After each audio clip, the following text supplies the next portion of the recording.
네, 반갑습니다. 약사 이진수입니다. 오늘 할 이야기 주제는 바로 이 피부 전문 약사가 알려주는 각 증상별 맞춤 성분들에 대해서 한번 이야기해 보도록 하겠습니다. 최근에도 저희 약국으로 이렇게 찾아오시는 분들 중에 이 피부와 관련돼서 고민이 많으신 분들이 참 많은 것 같아요. 그 중에 가장 대표적으로 네 가지가 있게 되는데, 여드름, 모공각화증, 착색, 붉은기, 이렇게 네 가지가 정말 약국에서 정말 많이 만나고 있는 환자분들의 고민 상담이라고 생각하거든요. 그래서 제가 이런 피부 관련돼서 이런 OTC 제품들도 많이 권해드리고 있는데, 각 증상별로 어떤 거를 사용을 해야 되는지, 평생 단 한 가지만 제품만 얼굴에 바를 수 있다면 여러분들은 어떤 제품을 바르실 건가요? 이 당장 생각나는 유명한 제품들이 있지만 아무거나 바르면 안 된다는 사실을 알고 계신가요? 피부 타입별, 증상별로 발라야 하는 제품들이 천차만별이기 때문에 오히려 이렇게 여드름이나 모공각화증, 착색, 붉은기 이렇게 트러블을 일으키는 피부에서는 다양한 제품을 바르는 것보다 단일 성분을 그 증상에 적합한 제품을 바르는 게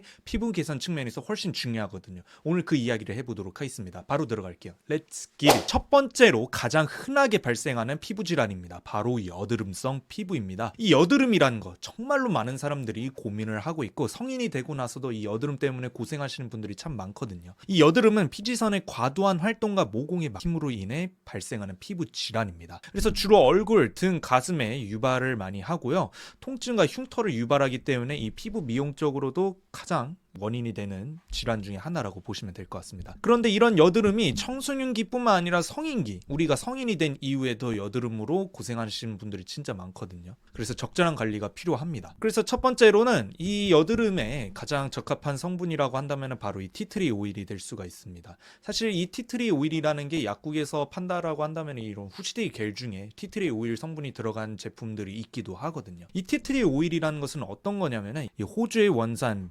벨라루카 알터니폴리아 라무에 잎에서 추출한 에센셜 오일이 될 수가 있습니다. 그래서 강력한 항균 및 항염 효과를 가지고 있는데요. 주요 성분이 바로 이 테르피넨 4올이라고 볼 수가 있게 됩니다. 이 테르피넨 4올 같은 경우에는 여드름을 유발하는 박테리아균을 억제를 하고 염증을 완화하는 데 도움을 주거든요. 이 연구에 따르면 티트리 오일은 벤조일 퍼록사이드와 유사한 효과를 보이기도 합니다. 그런데 이 티트리 오일이 벤조일 퍼록사이드보다는 피부 자극이 적은 것으로 알려져 있거든요. 어떤 것이 대표적인 게 될 수 있냐, 이 왼쪽 그림에 있는 제품이 될 수가 있게 되는데, 이 예민한 피부도 쓸 수 있는 순한 티트리가 존재하게 됩니다. 그래서 티트리 오일 같은 경우에는 이 짤 수 없는 여드름 등의 염증을 줄이는 데 효과적이지만, 이 자극도 높아서 사실 조금 주의가 필요합니다. 이 티트리 화상 등 사용 이후 따가움을 느끼는 이유가 있게 되는데요.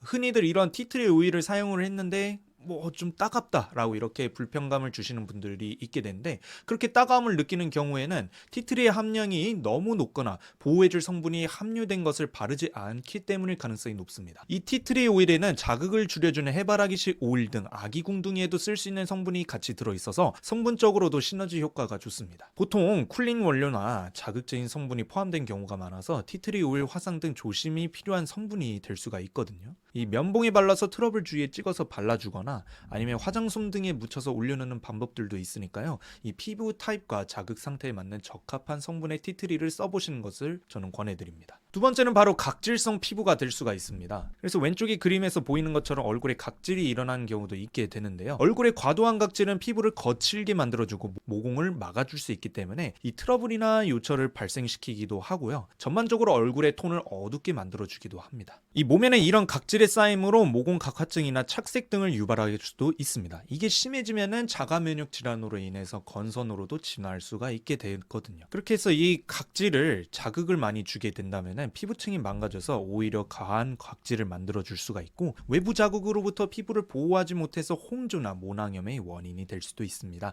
따라서 적합한 성분과 방법을 사용해 보시는 것이 중요하거든요. 그래서 이런 각질성 피부에 가장 도움되는 성분이라고 한다면은 인스타그램이나 유튜브에서 많은 약사님들이 설명을 해주시죠. 그래서 이런 각질 성분에 가장 도움되는 성분이 바로 이 우레아 성분이 될 수가 있습니다. 이 우레아 성분이라는 것은 피부의 천연 보습 인자 중에 하나가 될 수가 있거든요. 각질 연화와 보습에 탁월한 효과를 지니고 있게 되는데, 이렇게 왼쪽에서 보이는 이제 젊은 여성분의 피부가 탱탱해 보이죠. 이 수분 자석이라고 표현해 줄 정도로 이 피부 속으로 수분을 끌어당기고 고정해서 이런 추운 겨울철, 요즘 같은 이런 겨울철에도 끈적임 없이 수분감만 피부와 각질이 머금게 할 수가 있게 됩니다. 불필요한 각질층만 제거를 해줘가지고 피부 촉촉 탱글하게 만들어주기도 하거든요. 마치 도토리묵처럼 말이죠. 이게 농도별로 얼굴에도 사용 가능한 게 있고 몸에만 써도 되는 게 있어서 여러 가지 적절한 성분을 사용해 주시는 것이 좋습니다. 우레아 농도가 10% 이상이 되게 된다면 얼굴에 발랐을 때 자극이 있을 수가 있거든요. 그렇기 때문에 10%가 아니라 제품을 볼 때 이런 성분의 퍼센테이지를 잘 보는 게 중요해서 각각의 퍼센트가 어떻게 되는지 우리가 확인을 하고 적재적소에 사용하는 것이 중요합니다. 그 중에서도 저는 이제 이 7% 우레아 성분을 추천을 해드리는데, 이 7% 우레아 성분이 함유되어 있는 제품 같은 경우에는 부작용 없이 얼굴부터 몸의 얇은 피부층까지 고루 사용이 가능합니다. 대신 너무 예민한 피부 같은 경우에는 스킨케어 마지막 단계에서 사용하시는 보습 크림에 섞어서 쓰는 방법들이 좋은 방법이 될 수가 있거든요. 그래서 연고처럼 되직한 제형과 함께 끈적임 없이 보습이 잡혀서 얼굴에도 당김없는 장점이 있게 되고, 얼굴의 각질이나 보습용으로 몸에 모공 각화증이나 건선, 착색 등에도 활용이 가능하게 될 수 있습니다. 세 번째 증상으로는 이 색소 침착이 될 수가 있습니다. 제가 예전에도 이제 색소 침착과 관련돼서 영상을 만들어 준 적이 있는데, 이 색소 침착이라는 것은 어떤 거냐, 이 자외선, 우리 햇빛의 자외선에 노출이 되거나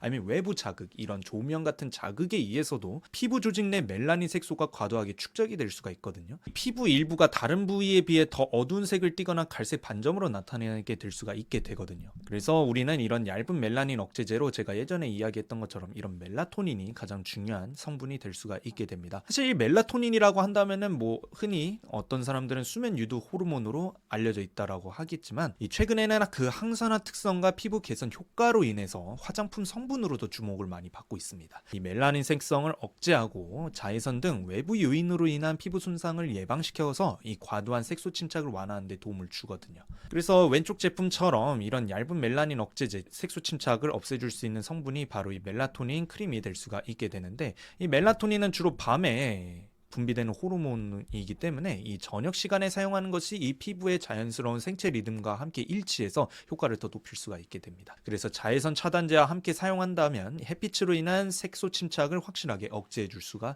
있겠죠. 네 번째는 바로 발진입니다. 왼쪽에서 보이는 것처럼 이런 두드러기가 나는 분들이 있잖아요. 이유 없이 나는 분들이 많을 텐데, 이렇게 피부 염증 반응으로 인해서 붉은 발진이나 가려움, 그리고 건조함 등이 나타나는 질환 중에 하나가 될 수가 있습니다. 뭐 원인으로 생각한다면 뭐 스트레스가 될 수도 있고, 뭐 알러지나 아니면 자극적인 화장품을 사용을 해가지고 다양한 원인으로 발생하는 게 바로 이 발진이 될 수 있거든요. 이런 발진에는 바로 이 적절한 보습과 함께 진정 관리가 필요해질 수 있습니다. 그래서 가장 적합한 성분이 바로 이 센텔라 아시아티카가 될 수가 있는데, 이 센텔라 아시아티카 마데카솔에도 들어있는 성분이 될 수가 있죠. 이 피부 재생과 진정에 효과적입니다. 이 성분 같은 경우에는 콜라겐 합성을 촉진을 해가지고 손상된 피부 조직의 회복을 도와주고, 이 항염 작용을 통해서 염증을 완화해 주거든요. 또한 피부 장벽을 강화해서 외부 자극으로부터 피부를 보호하는 데 기여를 해줍니다.